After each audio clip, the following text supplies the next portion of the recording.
او دی کې زموږ پښتانه کوتاهي کوي. کوتاهي په کوم جانب کې کوي؟ د جنۍ رضا دې ته نه ګوري. وایي جنۍ پکې چا راوستی دی؟ دا برید چې تاوی را تاوی هسې پالتو کې کور د خاوند سره به ژوند همدقه جنۍ تېروي، ته ژوند نه تېروي. ته پوهه دلته پښتو مختو مه کوه. مستقبل د دې هلک او د دې جنۍ دی. نو که څوک دا وایي چې د جنۍ رضا پکې شتي نو د دې ولي رضا پکې ولې ده؟ اوس دا ولي څوک دی راشي په دې ځم پوه کوو. یو جنۍ ده د هغې نکاح تړلی کېږي او یو هلک ته واده کېږي، نو دې ټیم کې د ولي اجازت پکې څه دی؟ لازم دی. ځکه چې حدیث کې راځي پیغمبر صلی الله علیه وسلم وایي چې لا نکاح الا بولي، د زنانه نکاح نه کېږي بغیر د ولي د اجازت نه.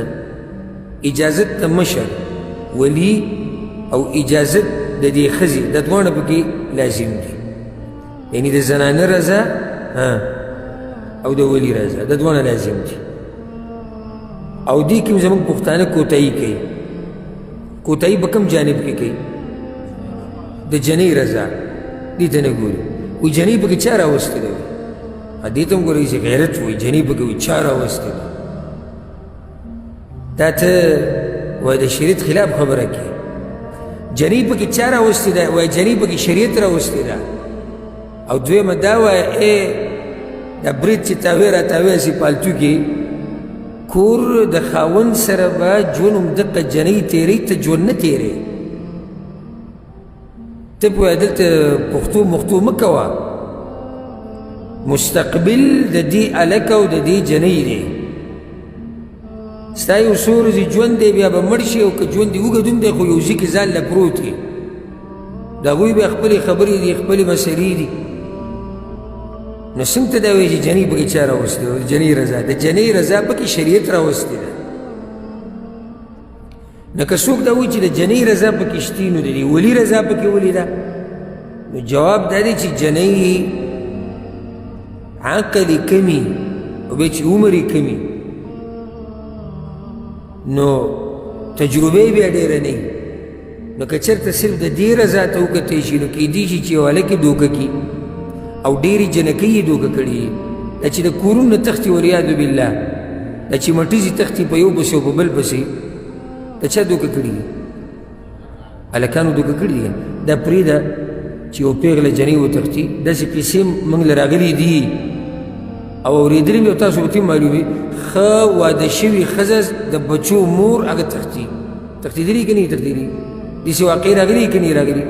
نو چې دا دوکه کولی شي نو هغه جنۍ چې عقل د هغې اسم کم دی او بیا تجربې دومره نشتي نو کیدای شي چې یو هلک یې دوکه کړي. نو ځکه د ولي شرط پکې لازم دی، د ولي رضا، ځکه چې د هغه تجربه ده، هغه هوښیار دی، هغه پوه دی.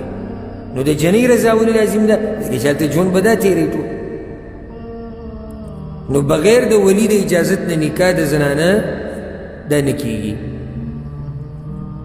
اوس دا ولي څوک دی راشي په دې ځم پوه کوو. دا ولي چا ته وایي؟ دا ډېره فایدهمنه خبره ده. ولي د ټولو نه زیات حق ده. ولي اصل کې په عربۍ کې مشر ته وایي او ولي الامر د خبرې مشر. امر خبرې ته وایي یا کار ته وایي، او ولي څه ته وایي؟ مشر ته. یعنی د کار مشر، د خبرې مشر، چې خبر اصل د هغه په لاس کې. باچا ته څه ویلی کېږي؟ ولي الامر. یعنی د ملک خبره ټوله د چا په لاس کې ده؟ د هغه په لاس کې ده. نو د زنانه خبره د چا په لاس کې ده؟ د ټولو نه اول مشر یې دی پلار. د ټولو نه زورور مشر چې د هغه خبره چې منلی کېږي هغه څوک دی؟ هغه پلار دی. په پلار پسې بیا هغه نیکه دی، یعنی د پلار پلار. او دا سلسله چې داسې بره ځي که نه یې بیا بره وګوره که هغې که بره دا ټول حقدار دی. ځکه چې دا سلسله کې چې بره څومره راځي دا داسې لکه پلار. په دې پسې بیا زوی. که چېرته دا زنانه داسې چې د دې زوی یي، خاوند یې مړي یا طلاقه شوي او زوی یي او پلار یې نه یي، نو بیا دویم نمبر ولي څوک دی؟ هغه بیا زوی دی. دریم نمبر په درجه کې او په مرتبه کې هغه د دې خپل ورور څه معنا ده؟ مور او پلار کې شریک، عربي کې د الاخ الشقیق ویل کېږي. په څلورمه مرتبه کې بیا هغه ورور چې هغه د پلار نه دی. په پنځمه مرتبه کې بیا د دوی بچي، د چا بچي؟ د دې وروڼو بچي، یعنې دوی وروڼه، دا بیا مشران دي.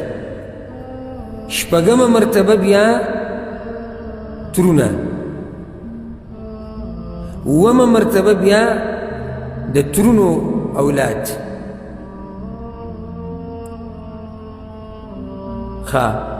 اوس یو زنانه د پلاري نشتي، زوی نشتي، رور خپل نشتي، د پلار طرف نه رور نشتي، د هغوی بچي نشتي، ترې نشتي، د تره بچي نشتي، نو بیا اخرنۍ خبره حاکم وقت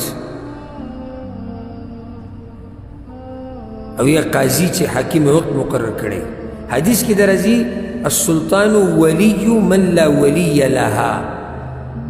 حاکم وقت او یا هغه چې کوم څوک مقرر کړي دا مشر دی د هغه زنانه چې مشر یې نه وي.